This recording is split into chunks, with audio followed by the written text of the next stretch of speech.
जय सिया राम, जय श्रीमन नारायण, हर हर महादेव, जय जय श्री राधे। सबको बहुत बहुत प्रणाम। कपिल देवभूति संवाद में भगवान कपिल देवभूति माता को 4 प्रकार के भक्तों के विषय में बताते हैं। कपिल भगवान देवभूति माता से कहते हैं, मैया मेरे 4 प्रकार के भक्त होते हैं, सतोगुणी, रजोगुणी, तमोगुणी और निर्गुणी। इन चारों के लक्षण क्या होते हैं और मुझे कौन सा प्रिय होता है, इस विषय को श्री कपिल भगवान देवभूति माता को समझाते हैं। आप लोगों को अवकाश मिले ना, तो अभी नासिक वाली मास भर की कथा है, उसको सुनिएगा। उसमें हमने कपिल देवभूति संवाद खूब विस्तार से सुनाया। कपिल भगवान देवभूति माता को कहते हैं, तमोगुणी, रजोगुणी, सतोगुणी और निर्गुणी, ये 4 प्रकार के मेरे भक्त होते हैं। तमोगुणी भक्त का लक्षण क्या है, बहुत ध्यान से सुनिएगा। कपिल देवभूति संवाद आज कथा में आना है, लेकिन इतना अवकाश नहीं है कि हम उसको विस्तार से कहें, इसलिए अभी हम थोड़ा भाव कपिल देवभूति संवाद का कह दे रहे हैं। तो कपिल भगवान कहते हैं तमोगुणी भक्त का लक्षण क्या है। तब अभिसंधाय यो हिंसाम दंभम मात्सर्यमेव वा संरंभे भिन्नदृग्भावम मयि कुर्यात् स तामसः। आप जितने भी लोग यहां बैठे हैं या जो लोग भी इसका सीधा प्रसारण दर्शन कर रहे हैं, बंधुओं, यदि ये लक्षण आपके अंदर है तो आप समझ जाइएगा कि आप तामसी भक्त हो। भक्त तो हो पर तामसी हो, और तामस भक्त ठाकुर जी को प्रिय नहीं होता। उसको ठाकुर जी प्रिय होते हैं, पर ठाकुर जी को वो इतना प्रिय नहीं होता। एक तरफा प्रेम है आपका, ठाकुर जी आपसे रीझ रहे हैं, प्रसन्न हैं, ऐसा नहीं है। तामसी यदि आप हो तो तामसी भक्त का लक्षण क्या है, तो सबसे पहला बताया हिंसाम, मतलब वो कथा तो सुनता है, वो मंदिर तो जाता है, पर कथा में सुनी गई बात केवल कथा तक रखता है, अपने जीवन में नहीं उतारता। सत्संग में जाएगा, मंदिर जाएगा, सब कुछ करेगा, लेकिन अपने जीवन में उतारने की बारी जब आती है तो कुछ नहीं, 0/0। केवल सुनने तक सीमित रखता है, लागू करने पर उसका कोई विश्वास नहीं होता। ऐसे व्यक्ति को तामसी भक्त कहा जाता है। भक्त क्यों है? क्योंकि कथा में तो जा रहा है। भक्त क्यों? मंदिर तो जा रहा है। भक्त क्यों है? तीर्थों में तो जा रहा है, धाम तो जा रहा है, पर उस चीज को अपने ऊपर हावी नहीं होने देता है। जैसे आजकल इन भक्तों की ज्यादा संख्या हो गई है। वृंदावन में भीड़ बहुत हो रही है, तीर्थों में भीड़ बहुत हो रही है। महाकाल चले जाओ, ओहो महाराज कितनी भीड़, लंबी लाइन लगी है। सब मंदिरों में भीड़ तो बढ़ गई है, पर यदि अगर देखा जाए, किसी की निंदा नहीं है, पर अधिकतर संख्या किसकी है? तामसियों की है। कोई व्यक्ति वृंदावन से आता है तो मुझे बड़ी चिड़चिड़ाहट होती है। कब? जब वो ऐसी बात करता है। कैसी? महाराज जी हम वृंदावन गए थे। मैंने कहा अच्छा, क्या किया वृंदावन जाके? वृंदावन गए, सबसे पहले महाराज जी वहां पे जो है जा करके हमने और बढ़िया लस्सी पी और आलू की टिक्की खाई, पेड़ा लेकर के आए, और महाराज जी वहां पे हमने राधा राधा ऐसे लिखवा लिया था यहाँ पे। उसके बाद हमने फिर खूब बढ़िया वहां नृत्य किया, और फिर सब चीज करने के बाद फिर हम बिहारी जी गए, फिर हमने संतों के दर्शन किए, फिर जमुना जी प्रणाम किए, आ गए। आप जाकर के वहां उद्देश्य क्या रख रहे हैं अपना? यह तामस भक्त का लक्षण है। ये तामसिकता आ जाती है आपके भाव में जब आप इस प्रधानता से वहां जा रहे हैं। तो हम वृंदावन जाने का नियम बताते हैं। सबसे पहले वृंदावन में प्रवेश करते ही वहां की रज को प्रणाम करो। पंचायतन है वृंदावन के पहले 5। जिस प्रकार स्कूल में जाने के लिए यूनिफॉर्म चाहिए, स्कूल में जाने के लिए वेल ड्रेस्ड अप जैसा स्कूल का नियम है वैसा चाहिए ना, वैसे वृंदावन का भी नियम है। सबसे पहले वृंदावन की रज को प्रणाम करके माथे से लगाओ, उसके बाद वृंदावन के वृक्षों को हृदय से लगा करके उनको प्रणाम करो, फिर किसी ब्रजवासी के घर की मधुकरी पाकर के ब्रजवासी को प्रणाम करो। चौथा, श्री यमुना जी को प्रणाम करो। कितने लोग ऐसे वृंदावन जाते यमुना जी का दर्शन ही नहीं करते। यमुना जी को प्रणाम करो। और फिर पांचवे श्री गोपेश्वर महादेव को प्रणाम करो। वो वृंदावन में बैठे इसीलिए ताकि आपको वृंदावन का अधिकारी बना सकें। जो अधिकार प्रदान करने वाले, हम उनसे वंचित होकर वृंदावन जाते हैं, वृंदावन के रूप को नहीं समझ पाते। गोपेश्वर महादेव को प्रणाम करो। इन पंचायतनों को प्रणाम करो, रज को, वृक्ष को, ब्रजवासी इनको, यमुना जी को और श्री महादेव गोपेश्वर महादेव को। इनके बाद कहीं जाओ, बिहारी जी, राधा वल्लभ जी, राधा रमण जी, राधा दामोदर जी, गोपीनाथ जी, गोपेश्वर जी आदि आदि, सबसे पहले इन पांचों को प्रणाम। लेकिन हम लोग क्या कर रहे हैं, हमारे पंचायतन दूसरे हैं। सबसे पहले करते हैं भेलपूरी को प्रणाम, फिर करते हैं लस्सी को प्रणाम, फिर करते हैं आलू की टिक्की को प्रणाम। उसके बाद कहीं जाकर के बिहारी जी को देखते हैं। बात तो मैं वहां ले गया, लेकिन यहां पर तामसी भक्त की चर्चा हो रही है। तामसी भक्त कैसा होता है? बोले कथा में तो जाएगा, मंदिर तो जाएगा, सब कुछ करेगा, लेकिन अपने जीवन में लागू नहीं होने देता उन चीजों को, सुनने तक सीमित रखता है बस कथा को। दूसरा लक्षण क्या है तामसी भक्त का? बोले दंभ। दंभ यानी कि केवल दिखावे की भक्ति करता है। इसको कहते हैं बगुला भगत। कौन सा भगत? बगुला भगत की कथा सुनी? बचपन में स्कूल में पढ़ाई जाती थी। वो नदी में एक पैर से खड़ा रहता है, आंख बंद करके खड़ा रहता है। मछलियां कहती हैं ओह बगुला बाबा आए, अरे हमारे यहाँ कुछ सिद्ध संत आए हमारी नदी में, आओ चलो प्रणाम करें सब सखियों। सारी मछलियां प्रणाम करने के लिए जाती हैं, जय हो सिद्ध संत। वो कोई तपस्या कर रहे हैं महाराज। इतने में ही बगुला एक आंख खोल करके देखता है, उनमें से मोटी सी मछली को तुरंत चोंच मार करके मुंह में ले लेता है, फिर तप में बैठ जाता। बगुला भगत। तो ऐसे ही बगुला भगत मतलब दंभ, केवल दिखा रहे हैं, दिखावे की भक्ति। और आजकल तो ये बहुत ज्यादा हो गई है, बिना दिखावे के तुम्हारा काम ही नहीं चल रहा है। तामसी भक्त का लक्षण क्या है? वो दिखावा करता है, वो दिखाता है कि देखो मैं भक्त हूं। तीसरा लक्षण बताया मात्सर्य में बाबा। मात्सर्य मतलब पहले दिन भी कथा में बताया गया, दूसरे के प्रति ईर्ष्या। अपने दुख से दुखी कम है, दूसरे के सुख से ज्यादा दुखी है। वो इतना सुखी क्यों है? और इसीलिए वो गणेश जी के पास, महाकाल भगवान के पास जा रहा है, क्योंकि वो सुखी क्यों है? नाथ मैं क्यों नहीं हूं?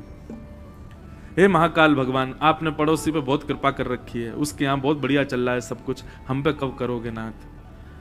दूसरे के प्रति ईर्ष्या की भावना रख के जो ठाकुर जी की शरणागति में जाता है, शरण में जाता है, तो ये लक्षण जिसमें है वो तामसी भक्त है। भगवान कहते हैं वो मुझको बिल्कुल प्रिय नहीं। पहले दिन की कथा सुनने से व्यक्ति के हृदय का तामस नष्ट हो जाता है, तामसिकता खत्म होती है। दूसरे भक्त कौन से होते हैं? तब भगवान कहते हैं राजस भक्त। बोले राजस भक्त का लक्षण क्या होता है? तब भगवान कहते हैं कि विषयान विसंधाय यश ऐश्वर्य में वा अर्चादावर्चयत्यो माम पृथक भावस राजस। राजस भक्त का लक्षण क्या है? बंधुओं देखो, अगर आप तामसी हो तो आपका संकल्प है कि आपको राजस बनना है।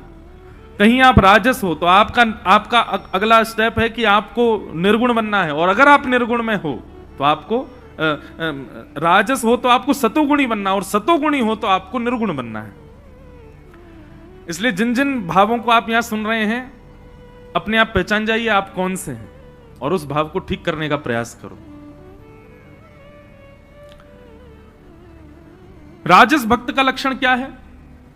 तब भगवान कहते हैं सबसे पहली बात विषय। बिना किसी विषय के मेरे पास कभी नहीं आता, बिना किसी कामना के रहित तो कभी आ ही नहीं सकता। वो कामना से ही आएगा मेरे सामने, विषय भोग की वस्तुओं को लेकर के ही आता है। उसको देखते ही मैं समझ जाता हूं कि अब कुछ मांगेगा, गिड़गिड़ाएगा मेरे आगे, क्योंकि वैसे तो ये दिखता नहीं है मंदिर में, ये केवल और केवल मांगने के लिए दिखता है। अच्छा, ऐसे लोग हमारे जीवन में भी होते हैं, वो जैसे ही दिखाई देते हैं। अच्छा, ऐसे लोगों का लक्षण क्या होता है? वो हंसते हुए ही मिलेंगे, और उनको देखते ही पता चल जाता कोई काम है इसको, तभी आया है। ये ऐसे तो आ ही नहीं सकता, सोन पपड़ी लेकर के आया है, निश्चित ही कुछ बड़ा मांगने वाला है। नहीं, अब की बार तो रबड़ी लेके आया। बोले ओहो, ब्लड प्रेशर हाई हो जाता हमारा, बोलो अब पता नहीं क्या मांगेगा। ऐसे कई लोगों के नंबर भी होते हैं, उनके फोन जब आते हैं तो हमारे हाथ पांव कांप जाते हैं, कुछ जरूर इसका कोई काम होगा तभी फोन किया है, ऐसे तो कभी करता ही नहीं याद। ऐसे ही बंधुओं ठाकुर जी भी घबराते हैं इनसे, राजस भक्तों से। क्यों? जैसे ही ये आते हैं तो भगवान एक प्रकार से ये कह देते हैं, मंदिर में से मैं ऐसे भागता हूं, केवल मेरा पाषाण रहता है वहां पर, मैं तो रहता ही नहीं। क्यों? इस पर केवल काम मांगने का है।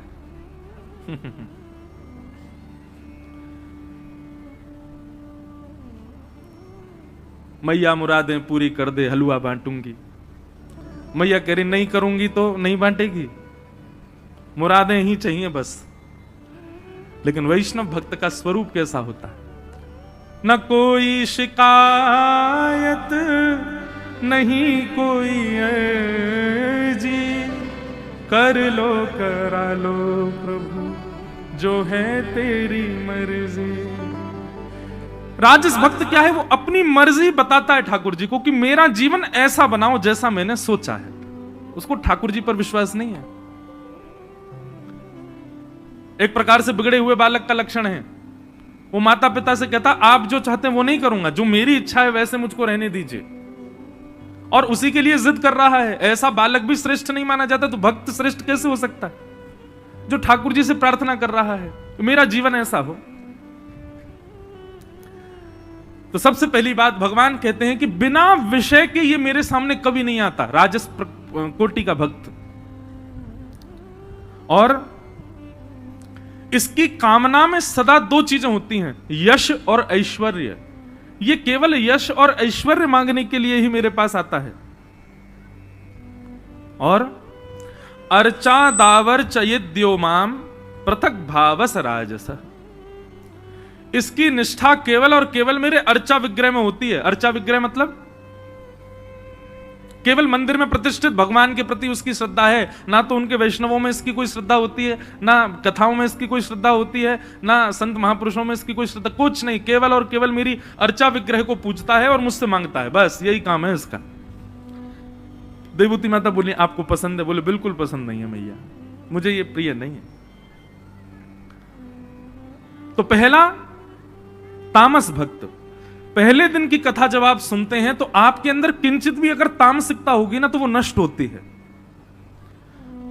दूसरा भक्त कौन है? राजस भक्त। जब आप दूसरे दिन की कथा सुनते हैं तो आपके चित्त से राजसत्व नष्ट होता है।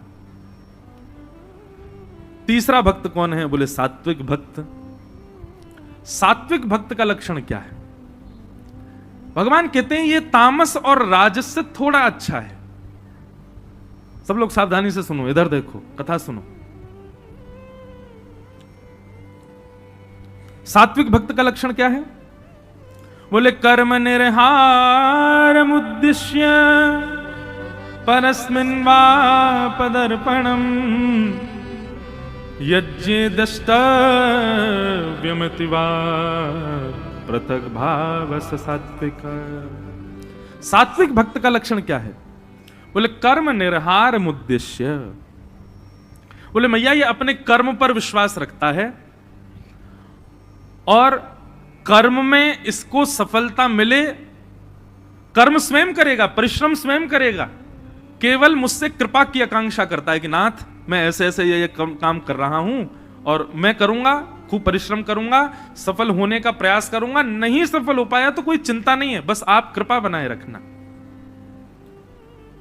ये मुझसे सफल होने की भी कामना नहीं करता, ये कहता है सफल ना भी हूं तो चलेगा लेकिन मैं प्रयास पूरा करूंगा, आप मुझ पर कृपा रखना, दृष्टि रखना।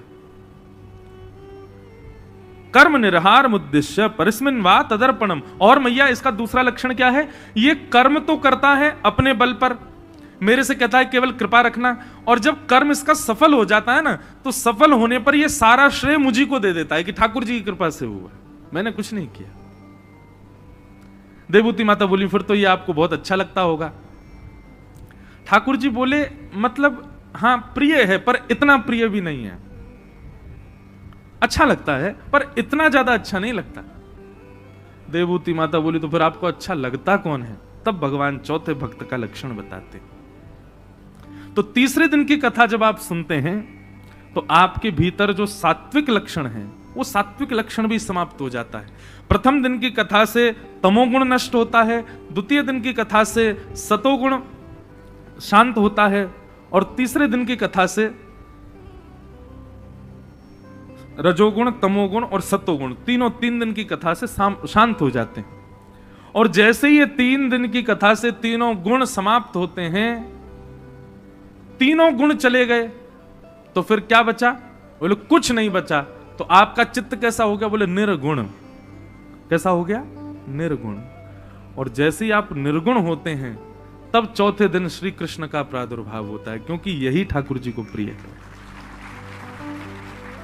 आप राम कथा सुनो, वहां पर भी चौथे दिन राम जन्म होता है, वहां पर भी 3 दिन तक दुनिया भर की बातें, ज्ञान, वैराग्य, भक्ति सुनाई जाती है, ताकि आपके चित्त से सतोगुण, रजोगुण और तमोगुण तीनों शांत हों। जब आप निर्गुण हो जाओगे तब आपको कथा में कृष्ण जन्म, राम जन्म मिलेगा। अब सुनो, निर्गुणता किसे कहते हैं? अगर आज भी ऐसे नहीं हुए जैसा निर्गुण को होना चाहिए, तो क्षमा कीजिएगा, आपका तन प्रवेश कर रहा है चौथे दिन की कथा में, मन बुद्धि प्रवेश नहीं कर रहे हैं। निर्गुण भक्त का लक्षण क्या है? तब भगवान कहते हैं कि लक्षणम भक्ति योगस्य निर्गुणस्य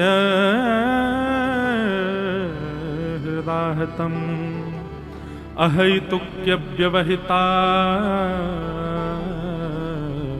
या भक्ति पुरुषोत्तम। बोलो मैया, निर्गुण भक्त का लक्षण कैसा होता है? जैसा मैं अभी थोड़ी देर पहले गा रहा था, न कोई शिकायत नहीं कोई अर्जी, कर लो करा लो प्रभु जो है तेरी मर्जी, सुख दो या गम जो भी मैं प्रेम से सहूंगा, जहां ले चलोगे वहीं मैं चलूंगा। ये निर्गुण भक्त का लक्षण। वो ठाकुर जी से ना तो कोई शिकायत करता है, आपने ऐसा क्यों किया मेरे साथ, कभी नहीं।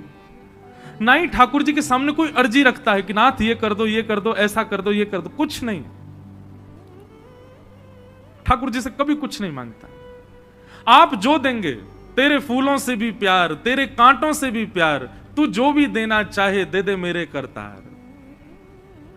भाई, प्रेम का स्वरूप यह होता है कि सामने वाला यदि आपको पुष्प दे तो ही आप खुश रहो, नहीं। आपका प्रेमी यदि कभी आप पर रुष्ट भी हो जाए तो उसकी रुष्टता भी स्वीकार करो। प्रेमी का तो सब कुछ स्वीकार होता है, केवल वो अच्छा अच्छा ही रहे, वो अच्छा अच्छा ही कहे, वो अच्छा अच्छा ही बोले तो ही आपको स्वीकार है, नहीं। उसकी हर भाव, हर स्थिति, हर परिस्थिति आपको स्वीकार होती है। ये निर्गुण भक्त जो होता है ये ठाकुर जी से प्रेम करता है, और प्रेम करने के बाद में ठाकुर जी जो प्रस्तुत कर दें उसको सब स्वीकार होता है। वो कभी ठाकुर जी के सामने रोता नहीं कि नाथ ऐसा क्यों कर रहे हैं। सुदामा जी महाराज, आज एकादशी है, कुछ नहीं खाया, कल द्वादशी है तो घर में सामग्री नहीं है तो दूसरे दिन भी व्रत हो गया, तीसरे दिन थोड़ी बहुत सामग्री आई तो बालकों को खिला दिया, फिर भी स्वयं भूखे रहे, पत्नी भी भूखी रही। चौथे दिन किसी ने सामग्री दी नहीं तो फिर भूखे रहे। 5वें दिन पत्नी कहती है हमारा कैसा जीवन है, 4 दिन तो हमको अन्न नहीं मिलता और 5वें दिन एकादशी आ जाती है, कैसा जीवन है हमारा। सुदामा जी महाराज कहते हैं अरे देवी ऐसा मत कहो, तुमको पता है शास्त्र आज्ञा करते हैं जिस दिन व्यक्ति अन्न का सेवन नहीं करता है, जिस दिन व्यक्ति भोजन सेवन नहीं करता है, व्रत करता है, उस दिन ठाकुर जी उसको याद करते हैं, ठाकुर जी उसकी बड़ी स्मृति करते हैं, उस पर दया करते हैं कि अरे बताओ बेचारा आज भूखा है। दुनिया के लोग तो 15 दिन में एक बार एकादशी करते हैं, ठाकुर जी उनको एक ही बार याद करते हैं। मैं तू कितने बड़े भागी, ठाकुर जी 15 दिन में 5 बार मेरे को तुझको याद करते हैं, 5 बार तेरी मेरी स्मृति ठाकुर जी को होती है। निर्गुण भक्त का तो ऐसा लक्षण होता है, वो हर स्थिति स्वीकार करता है अपने स्वामी की, आप जैसे भी दो मुझे स्वीकार। और निर्गुण भक्त का एक लक्षण तो इतना विलक्षण बताया भगवान कपिल ने। देवभूति माता कहती हैं क्या ये आपसे आपको भी नहीं मांगता? भगवान बोले नहीं भैया, सालोक्य साष्टि सामिप्य सारूप्य एकमत्युत दीयमानं न गृह्णन्ति विना मत्सेवनं जनाः। 5 प्रकार की मुक्ति होती है, बहुत ध्यान से सुनिएगा, सब लोग सावधानी से सुनो। 5 प्रकार की मुक्ति होती है। कौन कौन सी? सबसे पहली मुक्ति का नाम है सालोक्य मुक्ति। सालोक्य मुक्ति का मतलब क्या होता है कि मृत्यु के पश्चात भक्त को उस लोक की प्राप्ति हो जाए जिस लोक में ठाकुर जी की नित्य लीला चलती है। वैकुंठ लोक हो, साकेत धाम हो, गोलोक धाम हो, उस लोक की प्राप्ति, इसको कहते हैं सालोक्य मुक्ति। सालोक्य मुक्ति जिसको मिलती है उसको अवसर क्या मिलता है कि उसको उस लोक में ठाकुर जी के प्रत्यक्ष दर्शन हो जाते हैं। होते दूर से ही है लेकिन हो जाते हैं। कैसे? जैसे मुझे आप दिख रहे हो, ऐसे ही आपको वैकुंठ मिल जाए, गोलोक धाम मिल जाए, साकेत मिल जाए, तो वहां आपको ठाकुर जी ऐसे दिख जाएगा। ओ देखो श्याम सुंदर घूम रहे हैं, देखो देखो द्वारिकाधीश घूम रहे हैं। समीप जाने का भले ही अवसर ना मिले लेकिन प्रत्यक्ष ठाकुर जी दिख जाएंगे, हमको तो इसमें ही बहुत है। तो पहली मुक्ति का नाम है सालोक्य मुक्ति। दूसरी मुक्ति का नाम है शास्त्रीय मुक्ति। शास्त्रीय मुक्ति का मतलब क्या है? इसमें थोड़ी ठाकुर जी के प्रति थोड़ा सामीप्य मिल जाता, मतलब आप दिन में एक बार ठाकुर जी के समीप जाके उनको प्रणाम कर सकते हो। ठाकुर जी मिलने का अवसर एक बार देंगे दिन में। और या फिर आपको कोई सेवा मिल जाएगी, जैसे आज ठाकुर जी ये वस्त्र पहनने वाले हैं, इन वस्त्रों को तैयार कर लाओ, आज ठाकुर जी के लिए चंदन घिसलाओ, आज ठाकुर जी की रसोई में आप कुछ बनाए आओ। ठाकुर जी के समीप की थोड़ी सेवा आपको मिल जाएगी, ये कहते हैं शास्त्रीय मुक्ति। तो सालोक्य मुक्ति, शास्त्रीय मुक्ति, फिर तीसरी मुक्ति सामीप्य मुक्ति। इस सामीप्य मुक्ति कैसी होती है? इसमें आपको ठाकुर जी के संग रहने का अवसर मिल जाता है। भैया आज ठाकुर जी जा रहे हैं, बोले कहां? बोले ध्रुवलोक जा रहे हैं, तो आप संग में जा सकते हो, ठाकुर जी के संग संग पीछे पीछे चल सकते हो। ठाकुर जी की पादुका उठा करके कहीं रख दो, ठाकुर जी की पादुका उठा लो। ठाकुर जी जब पादुका पहने आपके कंधे पे हाथ भी रख सकते हैं। ठाकुर जी का कभी झोला उठा लो, ठाकुर जी की जो सामग्री है कभी उनको ले लो। भगवान रथ पे बैठेंगे, रथ संभाल दो, रथ में संग बैठ जाओ। ये सामीप्य मुक्ति। बहुत ध्यान से सुनिएगा। इन मुक्तियों का चिंतन करके जो भजन करता है ना, उसी मुक्ति की प्राप्ति फिर होती है भजन के भाव से। तो पहली सालोक्य मुक्ति। अब अगर ऐसा भाव रखें तो कोई सालोक्य मुक्ति तो पाएगा ही नहीं, बोले कि नहीं हमको लोग थोड़ी चाहिए, हमें तो सामीप्य चाहिए। लेकिन उसमें भी आपकी भजन की गति देखी जाए, कितना भजन किया गया।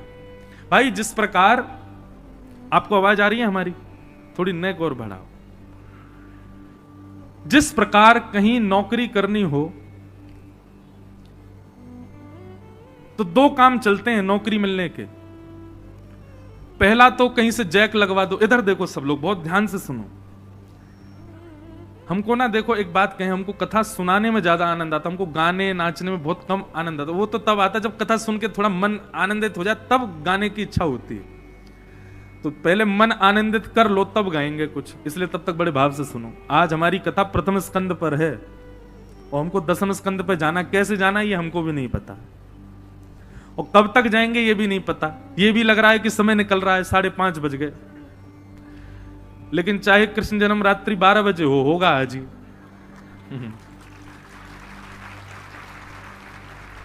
अच्छा, एक बार मुझसे एक व्यक्ति बोला, बोले महाराज जी आप एक काम क्यों नहीं करते? मैं क्या? बोले ये भक्ति ज्ञान वैराग्य और ये बाहर की कथाएं थोड़ी कम सुना के लीला ही लीला सुनाई जाया करें तो। हमने उसको एक उत्तर दिया, मैं सुनो।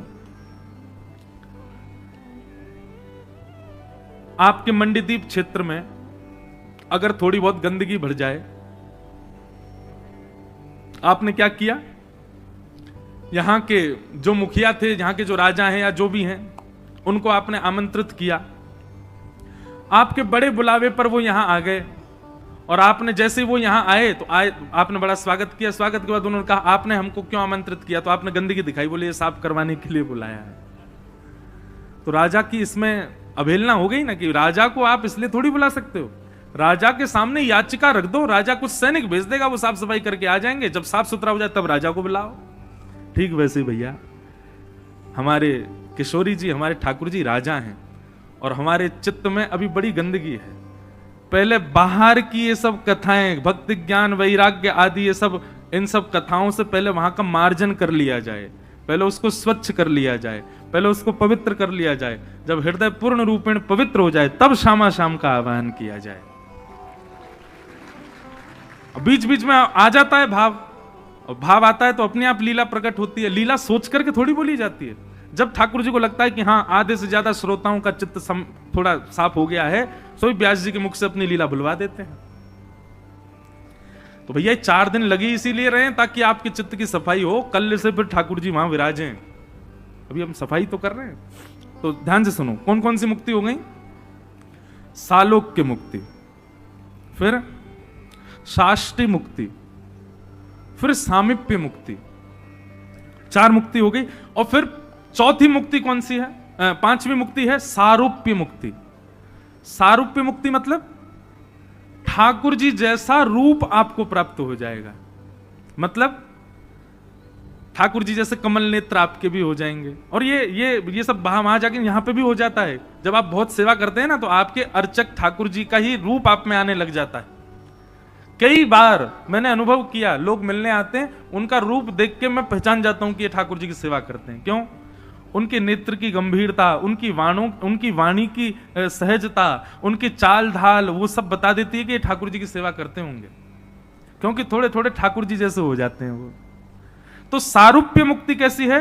बोले कि भगवान अपने जैसा रूप धारण करा देते हैं। और सारूप्य मुक्ति का एक आनंद विलक्षण यह है कि आप ठाकुर जी का श्रृंगार करो, फिर ठाकुर जी आपका श्रृंगार करेंगे।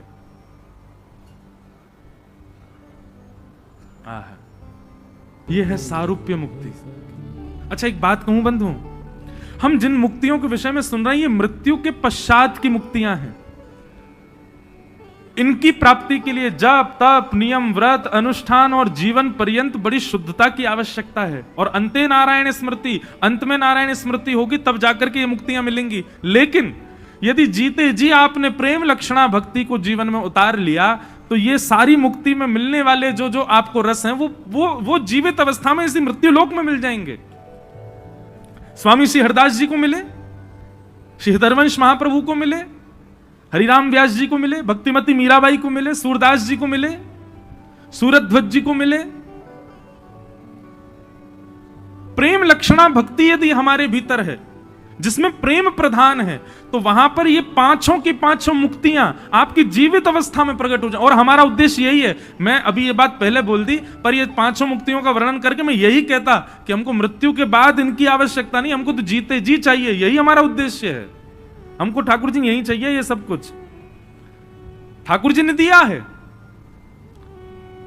कितने भक्तों को दिया है ये पांचों सुख, पांचों मुक्तियों का सुख इसी धराधाम पर दिया है ठाकुर जी ने। तो सारूप्य मुक्ति, ये सारूप्य मुक्ति कैसी है? ठाकुर जी यहां पर आपको अपना जैसा रूप देते हैं। भगवान को कोई इत्र बढ़िया लगा तो इत्र लगाएंगे और फिर दौड़े दौड़े आपके पास आएंगे, देख मुझको बहुत जोर का इत्र मिला, तेरे को लगा दूं, सो आपको भी लगा देंगे। और कहो लगा में नहीं होके मेरे गले लग जा, मेरी सुगंधी तो में आ जाए। मतलब ठाकुर जी सख्य भाव, प्रियतम भाव सब निभाएंगे। इसको कहते हैं सारूप्य मुक्ति।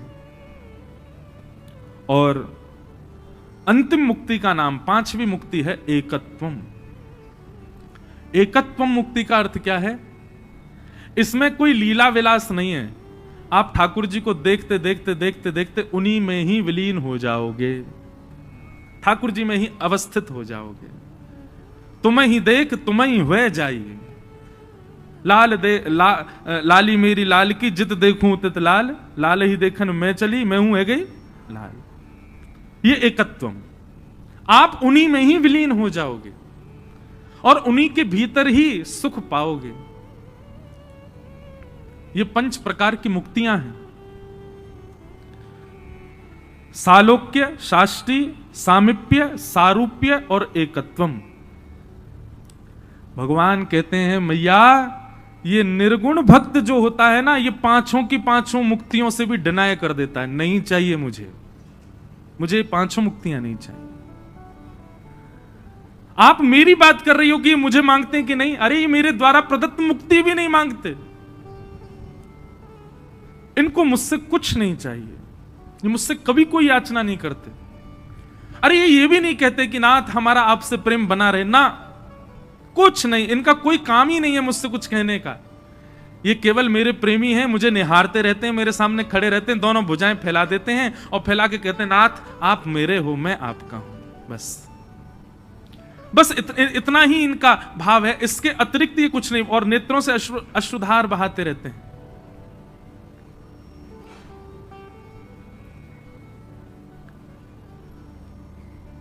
कुछ नहीं मांगते। मैया इस प्रकार की भावना रखने वाले ये निर्गुण भक्त, ये मुझे सबसे ज्यादा, प्राणों से भी ज्यादा प्रिय लगते हैं।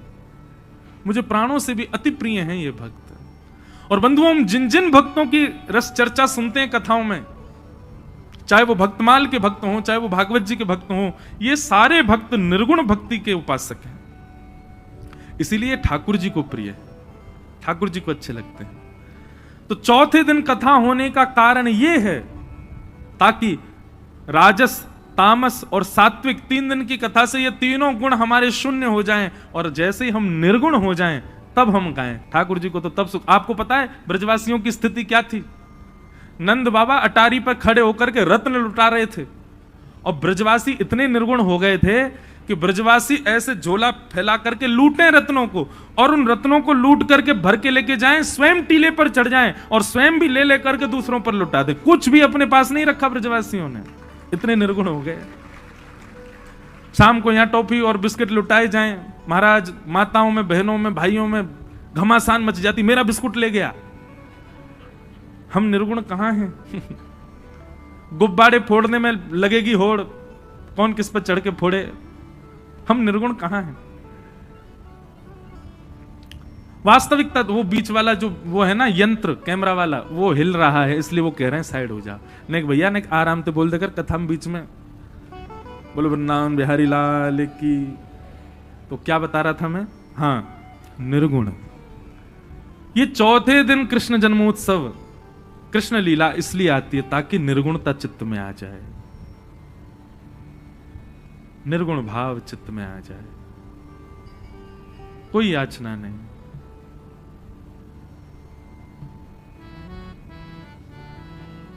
हमारे ब्रज में ताज बेगम आई, उनको मंदिर में प्रवेश करने से वर्ज्य कर दिया गया, क्योंकि विजातीय थी और उसमें भी म्लेच्छ थी, इसलिए उनको मंदिर में नहीं जाने दिया जाता था। ताज बेगम बाहर बैठी बैठी, ठाकुर जी के मंदिर के बाहर बैठी बैठी केवल दर्शनार्थियों से सुनती थी कि ठाकुर जी का श्रृंगार कैसा है। वे सब आके बताते ऐसा श्रृंगार है, ऐसा मुकुट है, ऐसा रूप है। तो ताज बेगम वहीं बाहर बैठी बैठी रेत में ही ठाकुर जी की आकृति बनाती थी, और सुना जो गया है उसी से आकृति बनाकर के रेत के ही ठाकुर जी का दर्शन करती।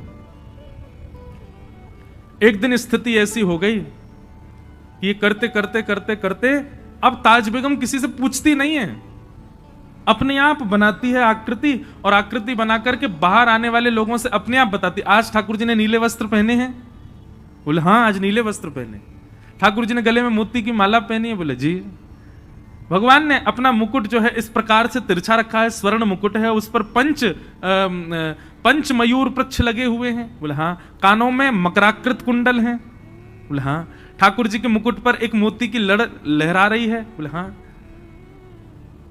ऐसी स्थिति में पहुंच गई ताज बेगम कि अब उसको दर्शन की आवश्यकता नहीं है, वो नेत्र बंद करके बाहर से जो चिंतन करती है वैसा ही श्रृंगार ठाकुर जी का होता है। उनको जो दिखता था वो लिखती थी, और लिखते लिखते उनको इतना विरह हो गया कि ठाकुर जी नहीं आए अभी तक। इतना विरह हुआ कि पद लिखते लिखते लिखते अंतिम पंक्ति लिखी रही थी कि अभी तक ठाकुर जी नहीं आए। उसी विरह में उन्होंने प्राण त्याग दिए, और अंतिम पंक्ति की अंतिम शब्दावली अभी रह गई थी जिसमें छाप होती है लेखक की। जैसे सूरदास जी के पद आप गाओ तो सूरदास जी के पद में अंत में सूरदास कारी कामर पे चढ़े ना दूज और, ऐसे छाप होती है। कुम्मन दास जी का पद गाओ तो कुम्मन दास जी का नाम आता है, तुलसीदास जी के कोई पंक्ति गाओ तो तुलसीदास जी का नाम, ऐसे ही ताज बेगम की छाप आनी थी, वो छाप वाली पंक्ति लिखनी थी ताज बेगम को, लेकिन तभी उनके प्राण निकल गए, प्राण त्याग दिए, ठाकुर जी नहीं आए पद में। तो कहते हैं आकाश में गर्जना हुई, श्याम घटा प्रकट हो गई, और अंतिम पंक्ति पूर्ण करने के लिए स्वयं श्याम सुंदर प्रकट हो गए, और उसकी अंतिम पंक्ति लिखी, निर्तत आवत ताज के प्रभु।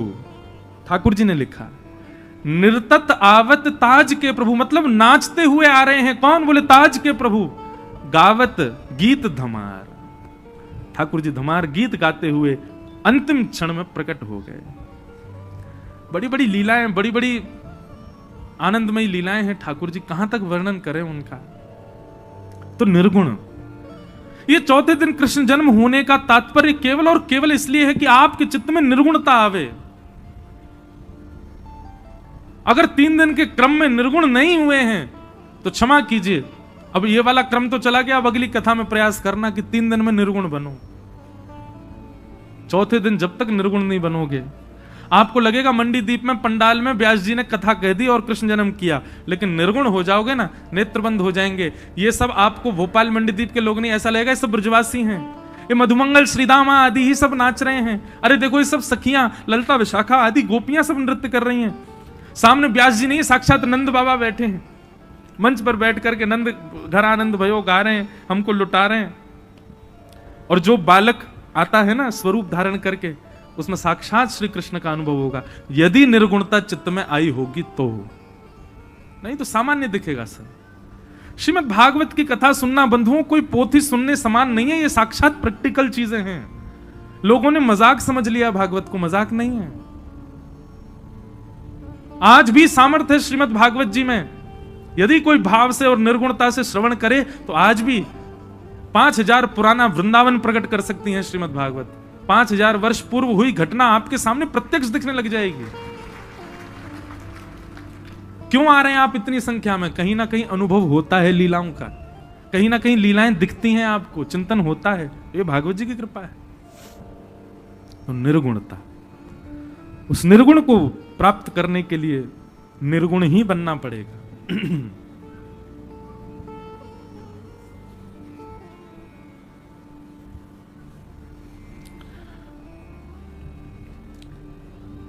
आइए अब कथा क्रम में चलें।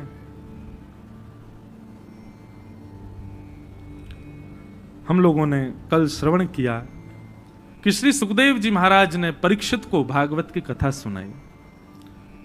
सौनकादि ऋषियों ने प्रश्न किया, बोले महाराज ये परीक्षित को 7 दिन में मरने का श्राप क्यों लगा?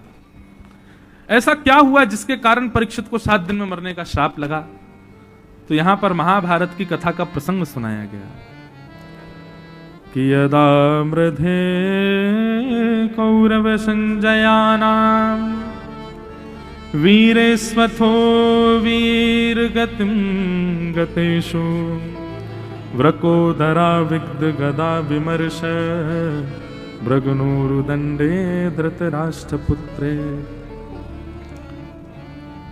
मुझे जो जो विषय लगेंगे उन पर मैं थोड़ा प्रकाश ज्यादा डालूंगा, बाकी विषयों को मैं सूक्ष्मता से कहता हुआ अब आगे चलूंगा। महाभारत की कथा प्रारंभ होती है, और महाभारत की कथा जो भागवत में यहां शुरू होती है वो कहां से शुरू होती है कि युद्ध अपने अंतिम पड़ाव पर चल रहा है। परीक्षित को 7 दिन में मरने का श्राप क्यों लगा, ये कथा सुनाई जा रही है। युद्ध के अंतिम पड़ाव में भीम ने दुर्योधन की जंघा पर प्रहार करके उसको परास्त कर दिया। दुर्योधन की पृथ्वी पर गिरते ही पांडव युद्ध जीत गए, परंतु पदेषणा है दुर्योधन के अंदर। कौन सी पदेषणा? बंधु ये पदेषणा बहुत बुरी होती है। पदेषणा मतलब किसी पद की इच्छा रखना। पदेषणा में सम्मान की इच्छा भी आती है, बहुत सम्मान की इच्छा रखना। एक बात और सुनिए और लिख लीजिएगा कि वैष्णव जो होता है ना वो बहुत सम्मान की इच्छा नहीं रखता है। अच्छा, आज मुझसे किसी ने कहा ये वैष्णव कौन होता है? ठाकुर जी का जो है वो वैष्णव है। ठाकुर जी के जो प्रिय हैं, ठाकुर जी को जो भजते हैं, उनको वैष्णव कहा जाता है। हम सब वैष्णव हैं। तो वैष्णव का स्वभाव होता है सम्मानम कलयाति घोर गरलम। उसको सम्मान विष के समान लगता है, उसको ज्यादा सम्मान की इच्छा नहीं होती। और कोई जबरदस्ती उसको सम्मान दे भी ना, तो उस समय या तो नीचे नजर झुका लेता है और हाथ जोड़ के प्रार्थना करता है। वैसे तो शास्त्र आज्ञा करते हैं कि स्तुति से सब प्रसन्न होते हैं, लेकिन वैष्णव प्रसन्न नहीं होता। वैष्णव की जब स्तुति गाई जाती है तो वो नेत्र बंद कर लेता है। इसीलिए महादेव सदा नेत्र बंद करके ध्यान में ही रहते हैं, कितनी स्तुति गाते रहो, क्योंकि महादेव को ज्यादा सम्मान की इच्छा नहीं है। अच्छा एक बात सुनिए, इनको देवादिदेव क्यों कहा जाता है? इनको महादेव क्यों कहा जाता है? ये देवों के भी देव क्यों हैं? क्योंकि अपमान को स्वीकार करे बैठे। दक्ष के द्वारा किया गया अपमान वास्तव में नीलकंठ वो इसलिए नहीं है कि उन्होंने विषपान किया है। आज के युग में विष पीना, यह विषपान का मतलब नहीं है। अपने अपमान को पी जाना, अपने अपमान को सहन कर लेना, यह एक प्रकार का विषपान के समान है। और जो अपमान सह लेता है ना, अपमान पान कर लेता है, अपमान में भी विचलित नहीं होता है, वही महादेव है, वही देवों का देव है।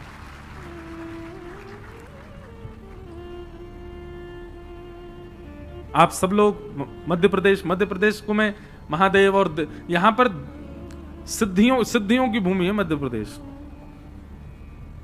जैसे कहते हैं घाट घाट पर पानी बदले, कितने कोस पर भाषा बदलती है, कितने को, ऐसे मध्य प्रदेश में कुछ किलोमीटरों पर ही एक सिद्ध स्थान आ जाता है। वहां कोई सिद्ध देवी होंगी, सिद्ध देवता होंगे, सिद्ध भगवान होंगे, और ऐसे वैसे नहीं, सब सिद्ध ही होते हैं, वास्तव में सिद्ध। इंदौर से भोपाल आया तो बीच में मुझे 5-6 स्थान बताए, बोले यहाँ पे ये देवी हैं, यहाँ पे ये ठाकुर जी हैं, यहाँ पे ये महाराज। मध्य प्रदेश में कहीं भी जाओ, सब जगह इतने मंदिर और सिद्ध, ऐसा लगता है कि स्वर्ग के अलावा देवी देवता मध्य प्रदेश में ही रहते हैं, उनका स्थान यहीं ज्यादा है। और क्यों ना हो, कालों के भी काल यहां विराजते, महाकाल यहां विराजते। पूरे विश्व के लोग काल के भय के मारे भागते हैं, और काल जिनके भय के मारे भागे वो महाकाल यहां बैठते विराजे। ओमकारेश्वर, महाकालेश्वर, श्री नर्मदा जी, सबसे सुशोभित है मध्य प्रदेश। तो यहां तो बड़ी सिद्ध भूमि है। तो मैं निवेदन कर रहा था कि जो अपमान को सहन करे वो महादेव है, और अपमान वही सह सकता है जिसको ज्यादा सम्मान की इच्छा नहीं है। जिसको किंचित भी सम्मान की इच्छा है ना, जिसके अंदर किंचित भी पदेशना है, निश्चित है वो अपमान कभी नहीं सह सकता।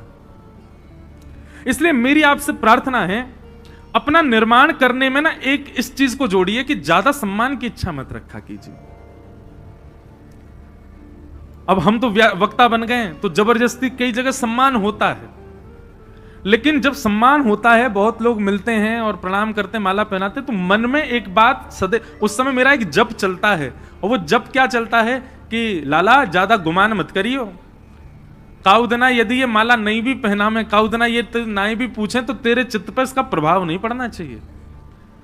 अपने मन को उस समय समझाना पड़ता है, नहीं तो ये मन एक बार भी इसको यदि बहुत सम्मान दे दिया तो ये आदी हो जाता, उसका आदत लग जाती है इसको। और सबसे बुरी आदत है संसार में सम्मान की आदत, ये जिसको लगती है उसका जीवन फिर बेकार ही हो जाता है।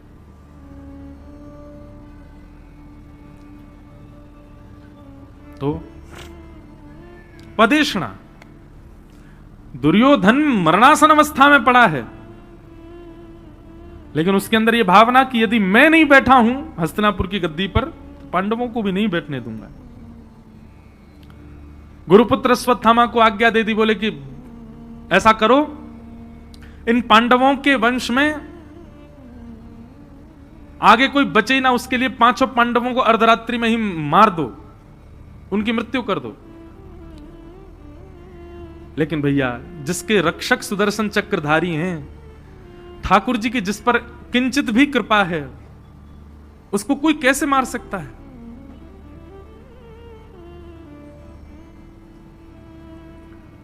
अश्वत्थामा गया, पांचों पांडवों को मारने के लिए गया, लेकिन भगवान पांचों पांडवों को लेकर के अन्यत्र किसी स्थान पर चले गए, लोभ देकर के, हंस दर्शन का लोभ देकर के ले गए। पर द्रौपदी के 5 पुत्र वहीं सोते रह गए। अश्वत्थामा ने आकर के उन 5 पुत्रों को मार दिया। अंधेरे के कारण उसको पता ना चला। पांचों के धर वहीं छोड़कर के सर लेकर के चला गया, और जैसे दुर्योधन को दिखाए, दुर्योधन ने देखा, प्रकाश किया। इस विरह में दुर्योधन के प्राण निकल गए कि राम राम, इसने तो निर्दोष बालकों को मार दिया। अरे हमारे कुरुवंश के वंशधरों को मार दिया। हमारे कुरुवंश में अब कोई नहीं बचा है। पांडवों के बाद पूरा वंश ही नष्ट हो जाएगा अब। और इसका कारण मैं बना, दुर्योधन। इस पीड़ा में दुर्योधन के प्राण निकल गए। प्रातः काल का समय, द्रौपदी रुदन कर रही थी। अर्जुन ने प्रतिज्ञा ले ली कि मैं बालकों के हत्यारे को जीवित नहीं छोड़ूंगा, और तभी अश्वत्थामा को बंदी बना दिया। अश्वत्थामा को पकड़ करके द्रौपदी के सामने प्रस्तुत किया। द्रौपदी ने हाथ जोड़ करके अर्जुन से कहा, इसको मत मारो। ब्रह्म बंधुर उवाच चासहन्तस्य बंधनानयनम सतिम मुच्यतामेष ब्राह्मणो नितराम गुरु। द्रौपदी ने कहा, इसको मत मारो। अर्जुन ने कहा, क्यों ना मारे? तो द्रौपदी ने यहां 5 बातों को प्रधानता दी है। सबसे पहली बात द्रौपदी कहती है कि ये एक ब्राह्मण है और हम क्षत्रिय हैं, और क्षत्रियों को सदा ब्राह्मणों की सेवा करनी चाहिए, उनको दंड नहीं देना चाहिए। दूसरी बात, ये हमारे गुरुपुत्र है और गुरुपुत्र गुरु समान होता है। तीसरी बात, ये अपनी मां का इकलौता पुत्र है और इसकी मां पहले से ही विधवा है। मतलब बिना पति की मां और इकलौते पुत्र के साथ रहती, उसके पुत्र को मार दोगे, उसको अकेला छू, कितना बड़ा दंड लगेगा अर्जुन, इसलिए इसको मत मारो। इस प्रकार द्रौपदी ने कई बातें कही। भगवान को दया आ गई द्रौपदी पर, और भगवान ने अपना नाम द्रौपदी को दिया। ठाकुर जी का नाम कृष्ण, द्रौपदी का नाम कृष्णा। निरीक्ष कृष्णापकृतम गुरु सुतम वाम स्वभावा कृपया ननाम च। अर्जुन संकोच में आ गए, अब क्या करूं? भगवान से पूछा तो भगवान ने कहा, ब्राह्मण कैसा भी क्यों ना हो उसको मारना नहीं चाहिए, पर बालकों का हत्यारा कोई भी क्यों ना हो उसको छोड़ना नहीं चाहिए। अर्जुन समझ गए कि मुझे क्या करना है, इसको मृत्युदंड नहीं देना है, पर मृत्युदंड से भी बड़ा दंड देना है। मृत्युदंड से भी बड़ा दंड होता है प्रतिष्ठित व्यक्ति का भरे समाज में अपमान। एक तो होता है सीधे मृत्यु कर देना, एक होता है हर क्षण उसकी मृत्यु होना, और वो अपमान से ही होती है। और भरी सभा में अर्जुन ने अश्वत्थामा का अपमान कर दिया। अपमान की ज्वाला में संदग्ध अश्वत्थामा लौट करके गया और उसने ब्रह्मास्त्र छोड़ दिया उत्तरा के गर्भस्थ शिशु को मारने के लिए। बोले 5 बालक तो मैं मार ही चुका हूं, एक बालक अभी गर्भ में, उसको भी मार दूंगा तो इन पांडवों के यहां तर्पण करने वाला भी नहीं बचेगा कोई। जैसे ही उत्तरा के ऊपर ब्रह्मास्त्र छोड़ा, भगवान उस समय रथ में आरूढ़ होकर के द्वारिका जा रहे थे। उत्तरा दौड़ी दौड़ी ठाकुर जी की शरण में आ गई। पाहि पाहि महायोगिन देव देव जगतपते, नान्यम तद्भयम पश्ये यत्र मृत्यु परस्परम। उत्तरा के उस करुण क्रंदन को जब ठाकुर जी ने सुना, भगवान रथ से उतर करके खड़े हो गए। उत्तरा ने जाकर के प्रार्थना की, नाथ ये ब्रह्मास्त्र मुझे मारने आ रहा है, मैं मर जाऊं चलेगा, मेरे बालक को आप बचा लीजिए, मैं कृपा करके आपसे प्रार्थना करती हूं नाथ। मेरे पति को तो कौरवों ने मार दिया चक्रव्यूह बना करके, मेरे बालक की कम से कम आप रक्षा कीजिए। भगवान एक रूप से तो बाहर खड़े हैं और दूसरे रूप से अंगुष्ठ मात्र वायु बनकर के उत्तरा के गर्भ में प्रवेश किया और अपनी चक्रा नाम की गदा को इतनी द्रुत गति से भीतर गर्भ में जाके घुमाया कि उत्तरा के गर्भस्थ बालक की रक्षा हो गई और ब्रह्मास्त्र आकाश में ही नष्ट हो गया। बोलो भक्तवत्सल भगवान की। विषय तो इतने सुंदर सुंदर हैं, मन होता है कि इनको इतना विस्तार से कहूं, और मैं अभी इतनी विस्तार की कथा कर आया हूं कि मुझको बार बार भाव आ रहे हैं कि इसमें ये कहूं, इसमें ये कहूं। एक बात बहुत ध्यान से सुनिए, ये कह के आगे चलूंगा। हमारे पूज्य पिताजी महाराज के गुरुदेव भगवान श्री रामानुज गुरुजी एक बात यहां बहुत अच्छी कहते हैं। भगवान ने उत्तरा के गर्भ में प्रवेश करके बालक की रक्षा की। क्यों? ठाकुर जी चाहते तो बाहर ही खड़े खड़े गदा घुमा देते, वहीं नष्ट हो जाता। गर्भ में क्यों गए?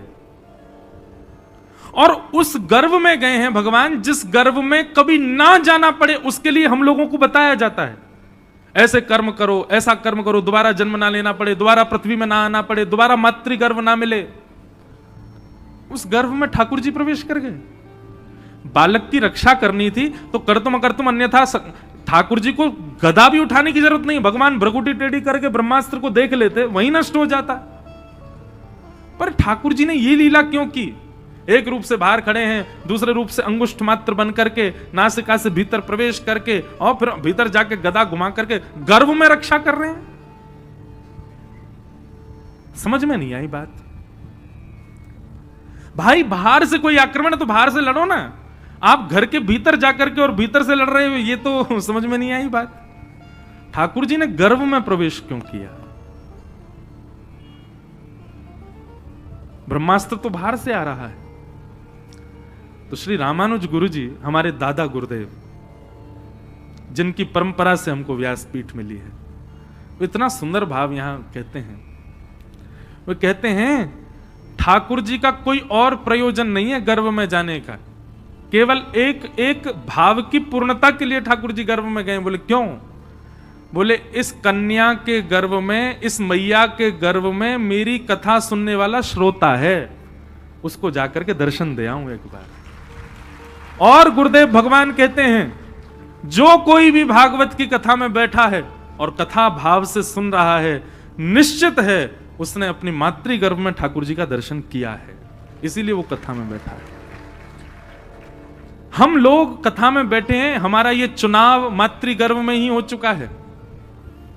पहले दिन कथा में आए, उसके बाद दूसरे दिन आने की रुचि क्यों हुई, तीसरे दिन आने की रुचि क्यों हुई, आज चौथे दिन भी आप क्यों बैठे हो कथा में?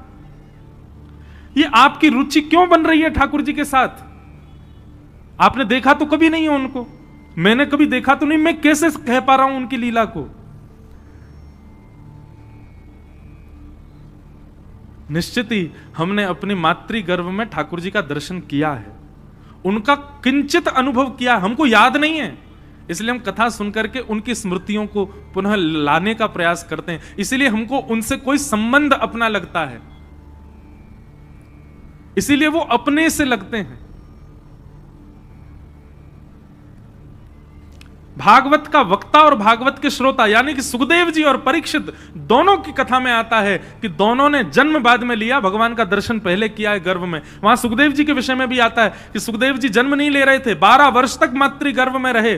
तब वेद व्यास जी ने प्रार्थना की तो सुखदेव जी बोले अगर ठाकुर जी प्रकट होकर के मुझको आश्वासन दें कि संसार की माया तुमको नहीं सताएगी तो मैं जन्म लूंगा, नहीं तो मैं यहीं रहूंगा भीतर ही मां के गर्भ में।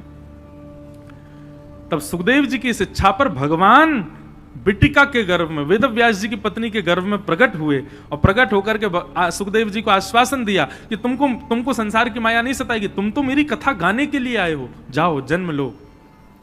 और ठीक वैसे ही उसी कथा के श्रोता परीक्षित, उन्होंने भी जन्म बाद में लिया है। भगवान ने गर्भ में जाकर के मानो उनको आश्वासन दिया हो कि तुम मेरे भागवत के श्रोता बनोगे। भागवत का वक्ता होना, श्रोता होना हमको लगता है बहुत साधारण बात है, पर नहीं, ठाकुर जी के आश्वासन से, ठाकुर जी की कृपा से ही हमको यह सद्भाग्य प्राप्त होता है।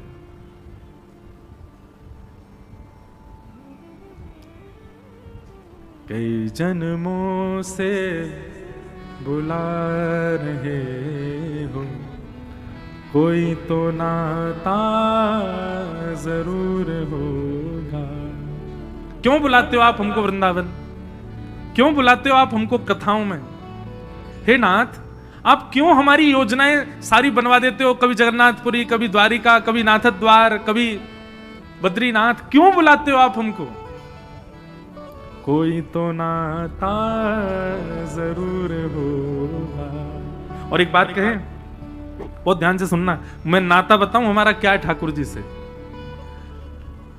अगर गुरुदेव भगवान की इस बात को माने कि ठाकुर जी मुझे और आपको गर्भ में ही आश्वासन देकर के गए कि तुम कथा के वक्ता श्रोता होगे, तो मातृ गर्भ में आने से वो हमारे सहोदर भ्राता हो गए। सहोदर भ्राता सहोदर भ्राता समझते हैं? एक माँ के गर्भ में 2 बालक रहते हैं, उनको सहोदर भ्राता कहते, जुड़वा भैया। और जुड़वा में तो यूं देखते हैं शक्ल मिल रही है कि नहीं, पर कई बालक जुड़वा होते पर शक्ल नहीं मिलती उनकी। लेकिन हमारी आपकी शक्ल थोड़ी थोड़ी ठाकुर जी से मिलती है। हमारे आपके मुखमंडल पर नेक तिलक कोई पधरा दे तो हम ठाकुर जी जैसे थोड़े थोड़े हो जाते हैं, तो निश्चित है वो हमारे सहोदर भ्राता है। परीक्षित जी महाराज आगे कुंती ने स्तुति गाई, भीष्म पितामह ने भगवान की स्तुति गाई। भगवान स्तुति सुनकर के फिर द्वारिका प्रस्थान कर गए। कुछ महीनों बाद उस बालक ने जन्म लिया। ब्राह्मणों ने उसका नाम परीक्षित रखा। धीरे धीरे वो बालक बड़ा हुआ। एक दिन अर्जुन ने आकर के पांडवों को खबर सुनाई कि भगवान श्री कृष्ण अपनी लीला पूरी करके चले गए। पांडवों ने मन बना लिया कि अब श्री कृष्ण नहीं है इस धराधाम पर, तो हम रह करके क्या करें। और 5 पांडव भी स्वर्गारोहण को प्रस्थान कर गए। परीक्षित को राज्य गद्दी पर बैठा गए। परीक्षित राजा बने। परीक्षित का राज्यपाठ बड़ा सुंदर चला। एक दिन परीक्षित को एक आश्चर्य दिखा और आश्चर्य में एक वृषभ का दर्शन हुआ। वृषभ यानी बैल। वो बैल अपने एक पैर पर खड़ा है, 3 पैर उसके कट चुके हैं और एक व्यक्ति उसके चौथे पैर को भी काट रहा है। ये देख करके राजा परीक्षित को क्रोध आया। तलवार निकाल करके उस व्यक्ति पर प्रहार करने गए तो चरणों में उसने प्रणाम किया और कहा, महाराज मुझे आप नहीं मार सकते। परीक्षित बोले, क्यों? बोले, क्योंकि मैं वो हूं जिसका अभी समय चल रहा है। परीक्षित बोले, किसका समय चल रहा है? कौन हो तुम? बोले, मैं कलयुग हूं। और ये जो वृषभ अपने एक पैर पर खड़ा है, ये धर्म है। धर्म के 4 पैर होते हैं, 3 पैर मैंने काट दिए, एक पैर पर खड़ा है। सत्य, दान, दया और पवित्रता, ये 4 चरण होते हैं धर्म के। धार्मिक व्यक्ति में अगर ये 4 लक्षण नहीं है तो समझिए वो धार्मिक नहीं है। सत्य, दान, दया और पवित्रता, इन 4 लक्षणों से आप धार्मिक कहलाते हो।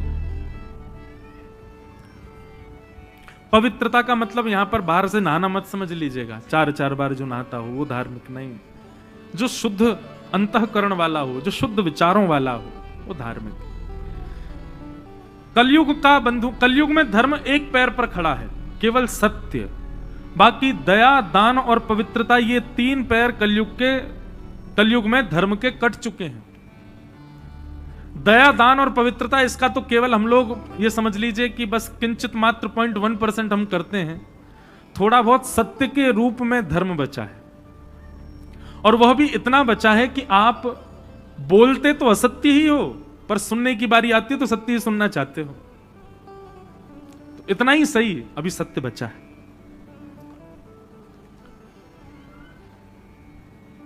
परीक्षित ने कहा, कलयुग, मेरे राज्य को छोड़ करके जाओ। बोले, नहीं जा सकता। युग व्यतिक्रम नहीं हो सकता। सतयुग के बाद त्रेता, त्रेता के बाद द्वापर, अब मेरी बारी। लेकिन हां, यदि आप बहुत ज्यादा आग्रह करेंगे तो आप मुझे कुछ स्थान दे दो, मैं वहां रह लूंगा। तो 5 स्थान प्रदान किए। द्यूतम पानम स्त्रिय सूना यत्रा धर्मश्चतुर्विध। पहले 4 स्थान दिए। द्यूतम यानी कि जुए में कलयुग का निवास है। पानम यानी कि मदिरा पान भक्ष सेवन में कलयुग का निवास है। पर स्त्री पर पुरुष गमन में कलयुग का निवास है। और हिंसा यानी कि कलेश में, लड़ाई झगड़ा मार काट, इनमें कलयुग का निवास है। ये 4 स्थान है। कलयुग ने कहा, 1 स्थान और दे दीजिए, 5 हो जाएंगे, मेरा परिवार रह लेगा। तब पुनश्च याचमानाय जात रूप मदात प्रभो। 5वां स्थान मांगने पर कलयुग को अनीति से कमाए गए धन में निवास बताया। बिना मेहनत के कमाए गए धन में कलयुग का निवास होता है। ये 5 स्थान है। लेकिन बंधुओं, कितनी आश्चर्य की बात है, कलयुग आज भी 5 ही जगह पर है, लेकिन उसका प्रभाव हम सबके ऊपर है। इसका मतलब हम सबने इन 5 घाटों का पानी पी रखा है, और 5 का नहीं तो 1 का तो पिया है निश्चित, तभी हम पर कलयुग चढ़ रहा है। सबसे पहला द्यूतम, जुआ। जुआ का मतलब खेल में सट्टेबाजी करने मात्र नहीं होता। लक्ष्मी को आप कहीं भी दांव पर लगाते हो, वो जुआ कहलाता है। लक्ष्मी को आप जहां कहीं भी दांव पर लगा देते हो, वो सब जुआ है। उससे आपकी मति नष्ट होती है। 1 रुपए का भी कभी जुआ नहीं खेलना है। आपको उस समय नहीं पता चलेगा, लेकिन वो आपका नहीं तो आपके आने वाली पीढ़ी का बुद्धि नाश कर देगा। किसी ने मुझसे पूछा था, जुआ खेलने से बुद्धि पर प्रभाव कैसे पड़ता है? मैंने कहा बुद्धि प्रदान करते हैं साक्षात नारायण, और जब उनकी पत्नी कोई दाव पर लगा दोगे, बुद्धि देंगे वो आपको। जाको प्रभु दारुण दुख देही, ताकि मति पहले हर लेही। जिसको ठाकुर जी को कष्ट देना होता है उसकी बुद्धि हरण कर लेते हैं। वो गलत करता है, उसको लगता है यही सही है। इसलिए भैया अपने आप को बहुत सौभाग्यशाली माना करो कि आपको गलत सही की पहचान है। इसका मतलब ठाकुर जी की आप पर कृपा है। जिन लोगों को गलत वस्तु गलत नहीं लगती, समझ लीजिएगा ठाकुर जी ने उनको बुद्धि नहीं दी है, विवेक ही नहीं दे रखा। हमको ये बोध होता है ये गलत है, ऐसा नहीं होना चाहिए, तो इसका मतलब है कि ठाकुर जी कृपा है हमारे ऊपर कि हम पे बुद्धि है, विवेक है हमारे पास। जो व्यक्ति जुआ खेलता है ठाकुर जी उसकी बुद्धि का हरण कर लेते हैं, और बुद्धि हरण होते ही वो नाश का कारण उसका वो ही नहीं, आगामी पीढ़ी बेचारे जिनका अपराध नहीं है वो भी उसको सहेंगे, फिर उनको भी सहना पड़ेगा वो दारुण दुख। इसलिए जुआ नहीं खेलना, कभी भी सट्टाबाजी नहीं, और केवल खेल में ही नहीं, किसी से शर्त भी नहीं लगानी है 50 रुपए की, 10 रुपए की, 5 रुपए की, 1 रुपया की, नहीं, कभी शर्त में ये सब नहीं। गुलाब जामुन की शर्त लगा लो, रसगुल्ला की शर्त लगा लो, समोसा की शर्त लगा लो, लक्ष्मी की नहीं। सबसे पहला द्यूतम, दूसरा पानम, मदिरा पान भक्ष भक्ष सेवन, इन सब में कलयुग का निवास है। मुखवास पाना है, तांबुल पाओ, पान मीठा सादा ठाकुर जी को भोग लगा। हमारे श्रीनाथ जी में 100 पान का भोग लगता है पर डे, इतने पान पाते हैं लाल जी। पान तांबुल ठीक है कभी कभी पालो, पर उसमें तामसी पदार्थ मत डालो, यानी कि गुटखा तंबाकू ये सब नहीं होना चाहिए, और नशे की वस्तु कोई भी नहीं होनी जिससे आपका बुद्धि अपना कॉन्शियसनेस भूल जाए। ऐसी किसी भी वस्तु का सेवन नहीं करना है, उसमें कलयुग का निवास है। कई लोग महादेव के नाम पर सब काम करते हैं, उनका प्रसाद है महाराज जी पालेन देव, क्या है महादेव यदि किंचित भी कभी अगर पा भी लेते होंगे तो क्या करते हैं, उसके बाद ध्यान में चले जाते हैं। वो ध्यान में इसलिए चले जाते हैं उसको पाने के बाद भी कि मुझे कोई परेशान नहीं करे, ताकि मैं श्री राधा माधव का नित्य चिंतन कर सकूं। आप लोग क्या करते हो, आप तो डीजे चला के नाचते हो। ऐसे वस्तु को पाने से तामसिकता आएगी, और वो निश्चित वही दोष लगेगा उसका जो मदिरा पान करने का होता है। लोग भांग वांग खा लेते हैं, सोचते हैं इससे कुछ नहीं होता, ऐसा नहीं। ठाकुर जी के नाम पर, और सुनो वैसे खा लो तो चले, वो महादेव को दिखा करके उनका प्रसाद मान करके पा रहे हो, और फिर उसके बाद उल्टे सीधे काम कर रहे हो, घनघोर पाप लगेगा, महापाप लगेगा। ऐसा नहीं करना है। महादेव भी तो करते हैं, महादेव -45 डिग्री सेल्सियस में कैलाश मानसरोवर में रहते हैं, वो भी केवल बाघंबर ओढ़े। चले जाओ तुम, रह के दिखाओ, कुकुड़ जाओगे। महादेव और भी तो बहुत कुछ कर रहे हैं, महादेव ने और भी तो बहुत कुछ किया, केवल अपनी मतलब की चीज क्यों दिख रही है हमको? ऐसा मत करो भैया, ठाकुर जी के नाम पे तो बिल्कुल मत करो। वैसे आपकी रुचि है तो करते रहो, भगवान के नाम पे नहीं करो। तो द्योतम पानम, तीसरा आया पर स्त्री और पर पुरुष संग। बंधुओं, अग्नि साक्षात नारायण है, उनको साक्षी मान करके आपने किसी का पानी ग्रहण किया है। पानी ग्रहण करते ही हम आपसे एक बात निवेदन करें, आप जप भले ही कम कर लो, आप तप भले ही कम कर लो, आप व्रत भले ही कम कर लो, लेकिन गृहस्थ आश्रम में आने के बाद पत्नी व्रत और पति व्रत, पत्नी पति के प्रति और पति पत्नी के प्रति अपनी एक निष्ठता रखें। उसके अतिरिक्त किसी के प्रति भाव ही नहीं उत्पन्न हो। आप केवल पत्नी व्रत और पति व्रत का पालन कर लीजिए, इसी से ही आपको जीवन भर की तपस्या का फल मिल जाएगा। ये सबसे ज्यादा बलवान है। लोग इस बात को समझ नहीं पाते हैं। पतिव्रता नारियों की ऐसी ऐसी कथाएं हैं महाराज, सूर्य को रोकने की सामर्थ्य दुनिया के किसी तपस्वी में नहीं है, लेकिन एक पतिव्रता नारी यदि सूर्य को कह दे कि आज उदय मत होना, तो सूर्य उदय नहीं होगा उस दिन। यह ताकत होती है पतिव्रता नारी की। और उसका क्या है व्रत? केवल एक ही व्रत है, पति के अतिरिक्त किसी के प्रति कोई भाव नहीं, कोई भाव नहीं मतलब उसका दर्जा किसी को नहीं, वो जो है वही है, चाहे जैसा है, और पत्नी चाहे जैसी है, उसके प्रति बस एक निष्ठता का भाव। प्रभु श्री राम सीता जी के अलावा जो कन्या दिखी, जो मैया दिखी, उसको या तो मां के रूप में देगा या बहन के रूप में, इसके अलावा कोई दृष्टि रखी ही नहीं। ये पतिव्रता और पातिव्रत और पत्नी व्रत, इन दोनों का पालन करो। जो अपने पतिव्रत और पत्नी व्रत का त्याग कर देते हैं, कलयुग उन पर प्रभाव करता है। तो तीसरा स्थान पर स्त्री पर पुरुष संग, और चौथा स्थान क्या दिया गया? द्योतम पानम स्त्रीह सूना।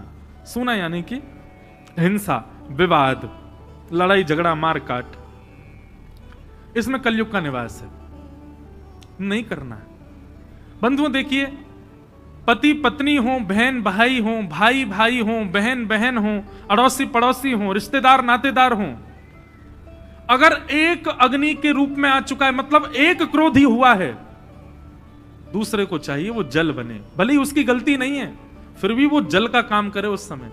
आजकल क्या हो गया है, एक अग्नि बनता है तो दूसरा कपूर बन जाता है, एक अग्नि बना है तो दूसरा मट्टी का तेल बन जाता है, और जल करके राख हो जाते हैं फिर आपस में। जल बनो, आपकी गलती नहीं है, आपने कुछ गलत नहीं किया, लेकिन सामने वाला अभी बहुत क्रोध में है, तो आप उस पर क्रोध ना करके आप उस समय अपनी, मान लो मेरी गलती भैया, तेरे पाम पड़ूं भैया, मत करे ऐसा, जल बन जाओ, उसको शांत करो, अग्नि मत बनो। जब किसी को क्रोधी देख करके आप भी क्रोध में आ जाते हैं, तो निश्चित है आप पर कलयुग का प्रभाव है। द्योतम पानम स्त्रीह सूना। और पांचवा स्थान, अनीति से कमाया गया धन, बिना मेहनत के कमाया गया धन, उसमें कलयुग का निवास होता है। ये कोविड ने एक चीज तो डाल दी है लोगों के अंदर, बिना मेहनत के पैसे कमाने की रुचि बहुत हो गई है। ऐसा कुछ बता, घर बैठे बैठे कमाते रहे। आजकल एडवर्टाइजमेंट भी आते हैं, बोले घर बैठे करोड़पति बन जाओ, जो बन जाओ त्यों बन जाओ। कभी भी इन चक्करों में नहीं पड़ना। घर बैठे पैसा कमाने वाली कोई भी स्कीम आ रही है तो निश्चित ये समझ लेना साक्षात कलयुग आ रहा है उसके रूप में आपके घर में। परिश्रम करो, मेहनत करो, श्रम करके धन कमाओ, बिना श्रम के एक रुपया भी नहीं। ये 5 स्थान दिए, कलयुग 5 स्थानों में बैठ गया। और आश्चर्य की बात, 6वां स्थान नहीं है कलयुग के पास, ये केवल 5 स्थान है। अगर कोई व्यक्ति इन 5 स्थानों पर वेग लगा दे, बच जाए इन 5 से, उस पर कलयुग का प्रभाव नहीं हो सकता, नहीं हो सकता, नहीं हो सकता, क्योंकि 6वां स्थान ही नहीं है कलयुग का। लेकिन हम आप सब लोगों पर यह प्रभाव है, तो इसका मतलब है कहीं ना कहीं हमारा प्रवेश हुआ है। अब बच जाओ, अब मत करना। 5 स्थान दिए, परीक्षित स्वयं भटक गए, लौट करके गए तो एक जरासंध का मुकुट पड़ा था तय खाने में, केवल देखने के लिए मुझ पे कैसा लगेगा। जैसे ही मुकुट सिर पर धारण किया, अनीति का धन सिर पर धारण करते ही कलयुग ने प्रविष्ट कर दिया, मस्तिष्क में प्रवेश हो गया। और जब शिकार को वन में गए, आखेट को वन में गए, सबसे पहली बात तो शिकार करता ही नहीं था परीक्षित, आज पहली बार शिकार करने गया। और शिकार तो कर नहीं पाया, एक ऋषि के आश्रम पर प्यास से व्याकुल पहुंचे। ऋषि के यहां जाके प्रार्थना करनी चाहिए, बल्कि वहां जाके आज्ञा करने लगा, मैं प्यासा हूं, मुझे पानी पिलाओ। लेकिन ऋषि समाधि में बैठे थे, समाधि में बैठे ऋषि को देख करके मन में भाव आया, अरे नाटक करता मेरे आगे, मरा हुआ सर्प गले में डाल दिया। और लौट करके आए, मुकुट उतारती उनको याद आया, मैंने तो बहुत बड़ा अपराध किया है। ऋषि के पुत्र ने जब देखा कि पिता के गले में मरा हुआ सर्प पड़ा है, पूछताछ की किसने किया, बच्चों ने बताया, बोले परीक्षित ने किया। कौशिकी नदी का जल हाथ में लेकर के तुरंत वाक वज्रम विशसर्जः। कल रात्रि में कहीं गया था, वहां थोड़ी देर के उद्बोधन में मैंने एक बात कही, अपने आप आई, दुनिया में सबसे खतरनाक शस्त्र कौन सा है? वाणी का शस्त्र। आपको किसी ने छड़ी से मारा, आपको किसी ने डंडे से मारा, या किसी भी साधन से आपको किसी ने कुछ कष्ट दिया, आप औषधि से ठीक हो जाओगे। लेकिन किसी ने वाणी से प्रहार किया होगा ना, उसको कोई औषधि ठीक नहीं कर सकती। सबसे भयानक यदि संसार में कोई वज्र है तो वह है वाणी का वज्र। इसलिए इस वाणी के वज्र को संभालो। और ये वाणी का वज्र कब संभलता है? जब इस वाणी पर राम विराजमान होते, कृष्ण विराजमान होते हैं, तब ये वज्र सही रहता है। वाक वज्रम विशसर्जः, वाणी का वज्र छोड़ दिया और कह दिया 7 दिन में मरने का श्राप देता हूं। तक्षक सर्प आकर के डस देगा, राजा परीक्षित की मृत्यु हो जाएगी। गौरमुख नामक शिष्य को भेज दिया, जाओ परीक्षित को अवगत करा दो इस बात से। यहां राजा परीक्षित ने जैसे ही मुकुट उतारा तो उनको याद आया, मैंने कुछ गड़बड़ किया, आज संत के गले में मरा हुआ सर्प इतनी सी बात पे डाल दिया कि मुझे जल नहीं दिया। ये कैसे हुआ? ये कलयुग करवाता है। संतों को देख करके उनके प्रति उपहास की भावना आना, किसी वैष्णव की भक्ति पर हंसी आना, यह बंधुओं कलयुग का लक्षण है। आपकी धोती देख करके, आपकी शिखा देख करके, आपका मस्तिष्क का तिलक देख कोई हंस रहा है ना, आप उल्टा उसको देख के हंस जाया करो। कलयुग है इसके अंदर, तभी हंस रहा है मुझको देख के।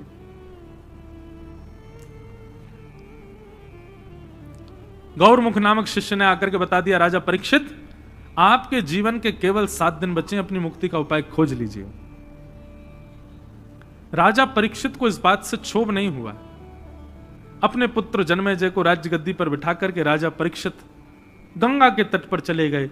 असंख्य संत वहां एकत्रित हो गए। सबसे राजा परीक्षित ने कहा, जल्दी मरने वाली की मुक्ति का उपाय बताइए। नहीं को मुनिर्यस्य वच प्रमाण, वहां कोई प्रमाण से बता ही नहीं पाया कि राजन तुमको क्या करना चाहिए। तभी वहां पर आगमन हुआ वेदव्यास जी के पुत्र श्री सुखदेव जी महाराज का। सब लोग हाथ जोड़ के प्रणाम करो। तत्रा भवद भगवान व्यास पुत्रो यदिच्छया गामट मानो नपेक्षा अलक्षलिंगो निजलावतुष्टो प्रतश्च वालैरवधूत भेष। बोलो सुखदेव जी महाराज की जय। सुखदेव जी आए और आकर के सीधे व्यास मंच पर विराजमान हो गए। व्यास मंच पर बैठते ही सुखदेव जी से उसने प्रश्न किया, महाराज जिसके जीवन के 7 ही दिन बचे हैं उसकी मुक्ति के लिए उसको क्या करना चाहिए, कृपा कर मुझे बताओ।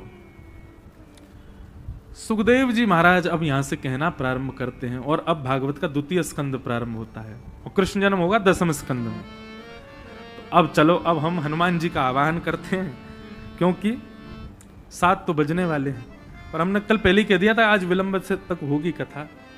तो आप सब लोग अब ध्यान पूर्वक बैठो, सुनो। सुखदेव जी महाराज व्यास मंच पर बैठे और व्यास मंच पर बैठते ही उन्होंने परीक्षित को पहले तो यह समझाया कि परीक्षित तुम मुक्ति की कामना मत करो। मुक्ति का मतलब मृत्यु के बाद भगवान का दर्शन होता है, तुम तो भक्ति की कामना करो। भक्ति का मतलब जीते जी ठाकुर जी का दर्शन। परीक्षित ने कहा मेरे पास केवल 7 दिन बचे हैं। बोले 7 दिन भी बहुत हैं। यदि प्रेम लक्षणा भक्ति चित्त में है तो 7 मिनट में ठाकुर जी मिल सकते हैं। ठाकुर जी मानो एक जगह तो ऐसा पद आता है कि ठाकुर जी 24 घंटा फेंटा बांध के और तैयार मुद्रा में खड़े रहते हैं कि ये प्रेम प्रकट करे और मैं जाऊं इसके सामने, पर हम कर ही नहीं पाते हैं। ठाकुर जी तो 24 घंटा वो गेट सेट रेडी खड़े हैं, बस गो की बारी है। हम गो बोल नहीं पा रहे, वो तो बिल्कुल तैयार खड़े हैं।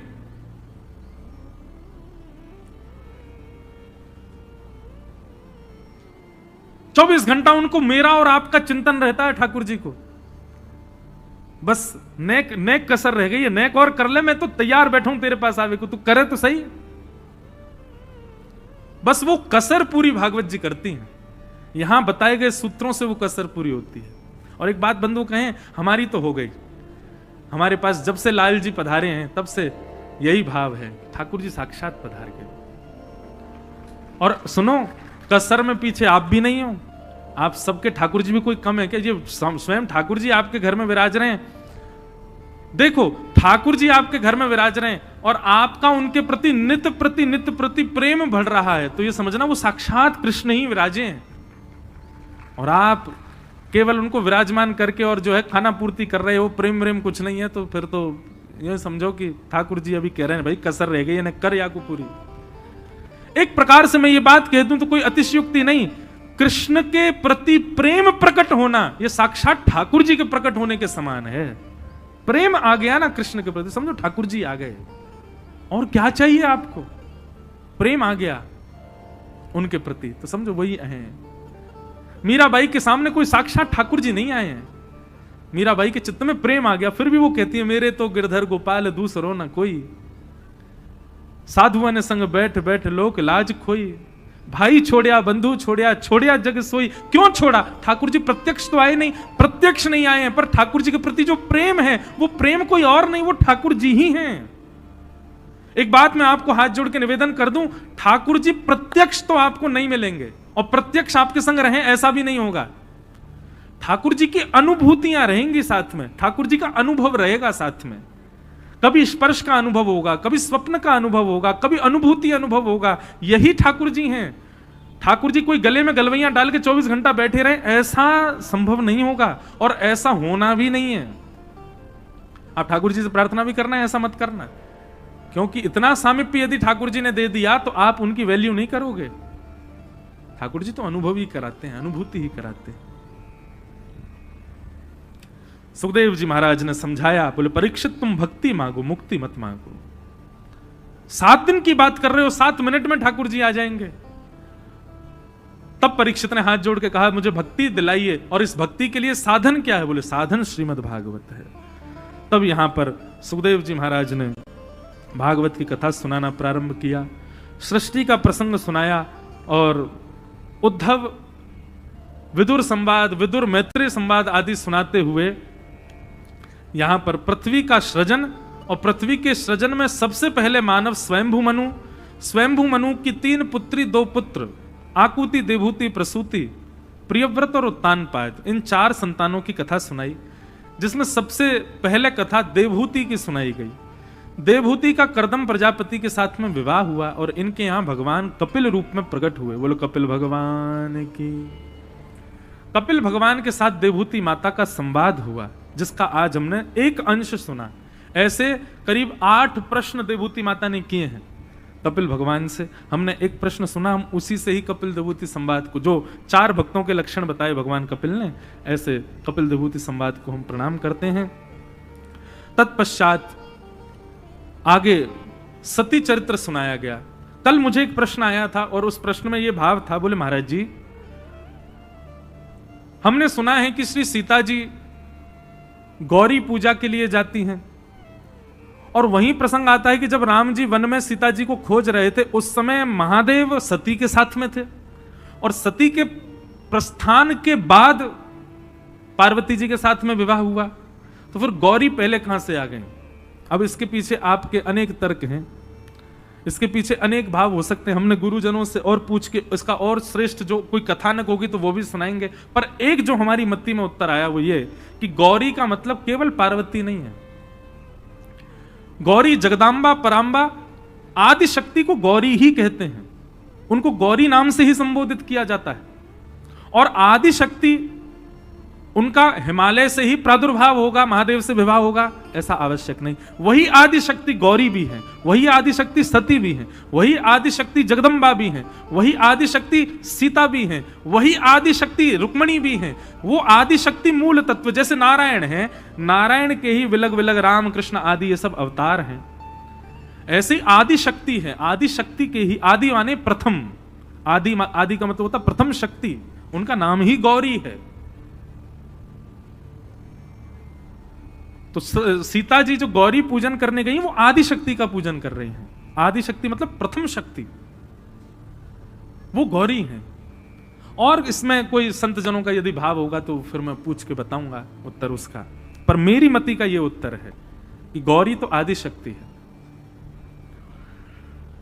फिर इसमें एक मत और आता है कि ठाकुर जी की 2 प्रकार की लीला होती हैं। एक तो होती है नित्य लीला, और एक होती है समयानुसार की गई भगवान की प्रत्यक्ष लीला।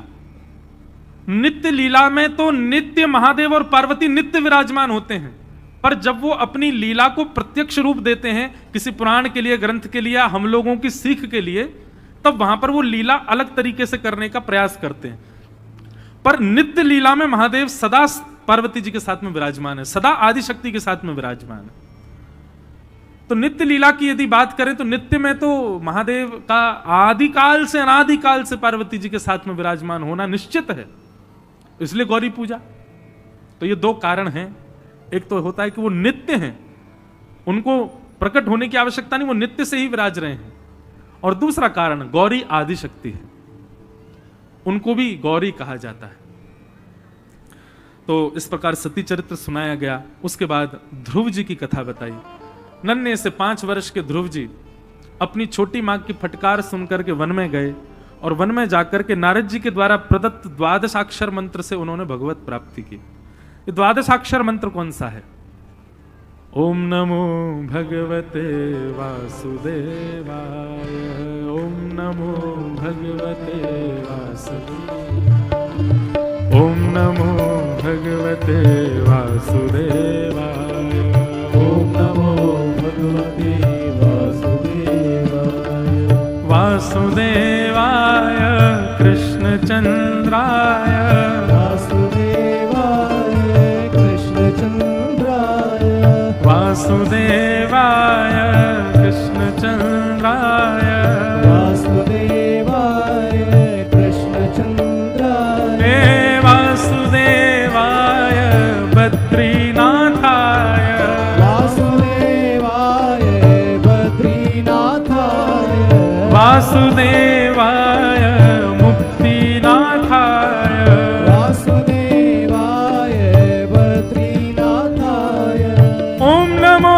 भगवते वासुदेवाय, ओम नमो भगवते वासुदेवाय, ओम नमो भगवते वासुदेवाय, ओम नमो भगवते वासुदेवाय, ओम नमो भगवते वासुदेवाय, ओम नमो भगवते वासुदेवाय, ओम नमो भगवते वासुदेवाय।